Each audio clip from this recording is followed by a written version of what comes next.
안녕하세요, 여러분. 오늘은 많은 분들이 궁금해하시고 또 우려하시는 중요한 소식을 다뤄볼까 합니다. 바로 국내 최대 온라인 쇼핑몰 중 하나인 쿠팡에서 발생한 대규모 개인정보 유출 사건에 대한 이야기입니다.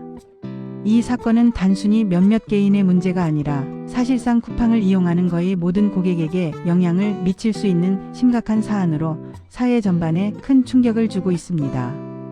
2025년 12월 현재까지 밝혀진 내용들을 바탕으로 사건의 전말과 그 심각성, 그리고 우리가 어떻게 대처해야 할지에 대해 자세히 알아보겠습니다. 이번 사건의 핵심은 수천만 명에 달하는 쿠팡 이용 고객들의 민감한 개인 정보가 외부로 유출되었다는 점입니다. 온라인 쇼핑이 우리의 일상에 깊숙이 자리 잡은 현대 사회에서 이렇게 대규모로 개인 정보가 침해당했다는 사실은 많은 사용자들에게 불안감과 함께 실망감을 안겨주고 있습니다.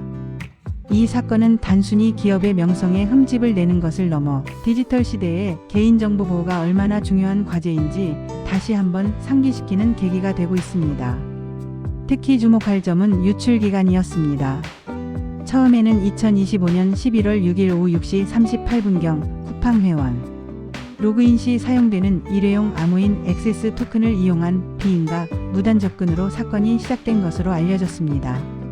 하지만 국회 과학기술정보방송통신위원회 긴급 현안 질의에서 유재명 과기정통부 2차관은 작년 7월부터 올해 11월까지 전수 로그 분석을 진행한 결과 공격 식별기간이 작년 6월 24일부터 11월 8일까지 약 5개월 가까이 지속된 것으로 드러났다고 밝혔습니다. 이는 초기 인지 시점보다 훨씬 긴 기간 동안 고객 정보가 위험에 노출되어 있었다는 의미이며 그 심각성을 더합니다. 즉, 침해는 11월 6일에 시작된 것이 아니라 그 훨씬 이전인 작년 6월부터 이미 은밀하게 진행되고 있었던 것입니다. 쿠팡 측은 고객 민원을 통해 11월 18일 오후 10시 52분에야 비로소 침해 사실을 인지하게 되었다고 합니다. 그리고 11월 29일에는 약 3,370만 개의 고객 계정 정보가 무단 유출된 것으로 확인되었다고 공식 발표했습니다. 이 수치는 대한민국 인구의 절반 이상에 해당하며 사실상 쿠팡 전체 가입자의 개인정보가 유출된 것과 다름없는 충격적인 규모입니다. 유출된 정보에는 이름, 전화번호, 배송주소, 이메일 주소 등 개인을 식별할 수 있는 핵심 정보들이 포함되어 있었습니다. 더욱 우려스러운 점은 공동현관 비밀번호까지 유출된 사례도 있다고 하니 이는 단순한 온라인상의 위험을 넘어 물리적인 보안 문제로까지 이어질 수 있는 심각한 상황을 의미합니다. 다행히 결제 정보는 유출되지 않았다고 쿠팡 측은 밝혔지만 이 외의 정보만으로도 보이스피싱, 스미싱, 사칭 등 다양한 형태의 2차, 3차 피해가 발생할 가능성은 충분히 농후합니다. 개인정보 유출 사고에서 가장 중요한 부분 중 하나는 바로 그 원인 분석입니다. 쿠팡 측은 외부 침입 흔적은 없으나 비인가 접근이 있었다고 설명하고 있지만 전문가들은 이러한 해명만으로는 부족하며 기업 내부의 관리적 통제 실패를 본질적인 원인으로 강력하게 지적하고 있습니다.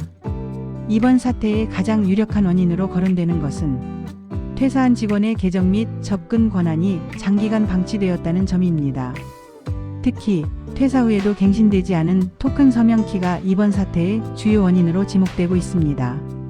유재명 과기정통부 2차관 역시 국회 현안 질의에서 공격자가 로그인 없이 고객 정보를 여러 차례 비정상적으로 접속해 유출했으며 이 과정에서 쿠팡 서버 접속 시 이용되는 인증용 토큰을 전자 서명하는 암호키가 사용되었다고 설명하며 이 분석에 힘을 실었습니다.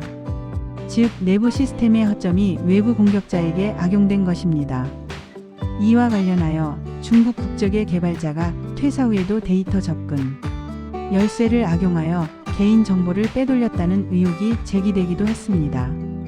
류 차관은 현재 언급되는 공격자의 신상에 대한 정보는 경찰 수사로 확인이 필요하다고 선을 그으면서도 확인이 필요한 미상자가 쿠팡 측에 메일을 보내 이메일, 배송지 등 3천만 건의 개인정보 유출을 주장했다고 언급하여 이러한 의혹에 무게를 더했습니다.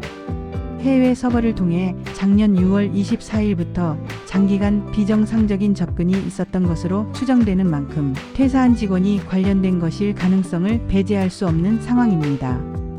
이는 기업이 퇴사자 관리에 있어서도 철저한 보안 절차와 시스템을 갖추어야 함을 시사하는 중요한 교훈을 남기고 있습니다. 직원 한 명의 퇴사 절차가 제대로 지켜지지 않았다는 것이 이렇게나 엄청난 대규모 정보 유출로 이어질 수 있다는 사실은 많은 기업들에게 경종을 울리고 있습니다. 기업 내부의 보안 정책, 접근 권한 관리, 그리고 정기적인 보안 감사와 업데이트의 중요성을 다시 한번 강조하는 대목입니다. 이처럼 대규모 개인정보 유출이 발생하자 정부도 즉각적으로 대응에 나섰습니다. 과학기술정보통신부와 개인정보보호위원회는 쿠팡 침해 사고 및 개인정보 유출 관련하여 철저한 조사 추진을 발표했습니다.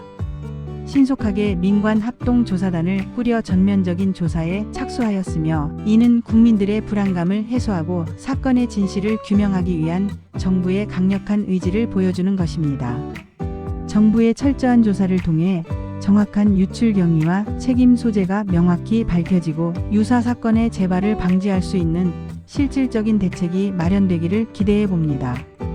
그렇다면 이번 개인정보 유출로 인해 어떤 피해가 발생할 수 있을까요? 가장 크게 우려되는 부분은 유출된 개인정보가 보이스피싱, 택배 사칭, 스미싱, 피싱 메일 발송 등 다양한 형태의 금융 사기 및 사이버 범죄에 악용될 가능성입니다. 이미 우리는 개인정보 유출로 인한 2차 피해 사례를 수없이 목격해왔습니다. 이름, 전화번호, 주소, 이메일 주소 등은 보이스피싱이나 스미싱 공격의 주요 타겟이 될 수 있으며 특히 공동현관 비밀번호까지 유출되었다는 점은 단순한 온라인상의 위험을 넘어 물리적인 침입의 가능성까지 열어두게 되어 더욱 위험합니다. 사기범들은 유출된 정보를 바탕으로 피해자에게 신뢰를 얻은 후 금전적 피해를 입히거나 개인정보를 추가로 탈취하려 시도할 수 있습니다.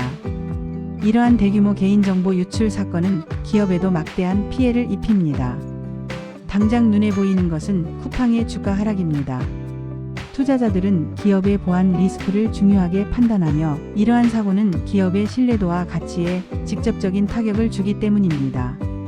장기적으로는 고객들의 이탈과 브랜드 이미지 손상으로 이어져 기업의 존립 자체를 위협할 수도 있습니다. 피해를 입은 고객들의 움직임도 본격적으로 시작되었습니다. 쿠팡을 상대로 한 피해자들의 손해배상 청구 소송이 현재 진행 중이며 1인당 20만 원의 위자료를 청구하는 소송이 제기되었습니다. 개인정보보호법에 따르면 개인정보 유출로 인한 손해배상 청구가 가능하며 기업은 고의 또는 과실이 없음을 입증해야만 책임을 면할 수 있습니다. 하지만 이번 사건처럼 관리적 허점으로 인해 대규모 유출이 발생한 경우 기업의 고의나 과실이 없음을 입증하기는 매우 어려울 것입니다. 기업의 관리 소홀로 인해 고객의 소중한 개인정보가 유출된 만큼 이에 대한 적절한 보상과 법적 책임이 뒤따라야 할 것입니다. 이는 단순히 금전적인 보상을 넘어 기업이 고객 정보보호에 대한 책임을 얼마나 엄중하게 인식하고 있는지를 보여주는 중요한 척도가 될 것입니다. 쿠팡 측의 대응도 중요합니다. 현재까지 쿠팡은 개인정보 유출 사실을 피해 고객에게 문자로 공지했으며 쿠팡 대표이사 박대준 명의의 사과문이 발표되었습니다. 사과문에는 사건의 개요와 함께 고객들에게 심려를 끼쳐드린 점에 대한 죄송함이 담겨 있습니다. 하지만 단순히 사과문을 발표하고 문자를 보내는 것을 넘어 실질적인 피해 구제와 재발, 방지 대책 마련에 모든 역량을 집중해야 할 것입니다. 재발 방지를 위한 시스템 개선과 보안 강화는 물론 유출된 정보로 인한 2차 피해를 막기 위한 적극적이고 선제적인 노력이 필요합니다. 예를 들어 피해 고객들을 위한 전담 창구 운영, 무료 개인정보 보호 서비스 제공, 그리고 2차 피해 발생 시 신속한 대응 지원 등 구체적인 조치들이 요구됩니다. 또한 내부 보안 시스템을 전면 재정비하고 직원들의 보안 의식을 높이기 위한 교육 강화도 필수적입니다. 이번 사건은 우리 모두에게 개인정보 보호의 중요성을 다시 한번 강력하게 일깨워주는 계기가 되고 있습니다. 온라인 서비스를 이용할 때는 항상 비밀번호를 주기적으로 변경하고 가급적 복잡한 비밀번호를 사용하며 동일한 비밀번호를 여러 서비스에서 재사용하지 않는 것이 좋습니다. 또한 의심스러운 문자나 이메일은 절대 클릭하지 않고 출처가 불분명한 링크는 열어보지 않는 등 스스로의 정보 보호 노력을 강화해야 할 것입니다. 이러한 개인적인 노력과 함께 기업들은 고객의 개인정보를 다루는 데 있어 더욱 엄중한 책임감을 가지고 최고 수준의 보안 시스템과 관리 체계를 구축해야 할 것입니다. 정기적인 보안 감사와 취약점 점검은 물론 최신 보안 기술을 도입하고 직원들의 보안 의식을 지속적으로 강화하는 것이 무엇보다 중요합니다. 이 사건이 단순한 해프닝으로 끝나지 않고 더욱 안전하고 신뢰할 수 있는 디지털 환경을 만들어가는 중요한 전환점이 되기를 진심으로 바랍니다. 오늘 소식은 여기까지입니다. 시청해주셔서 감사합니다.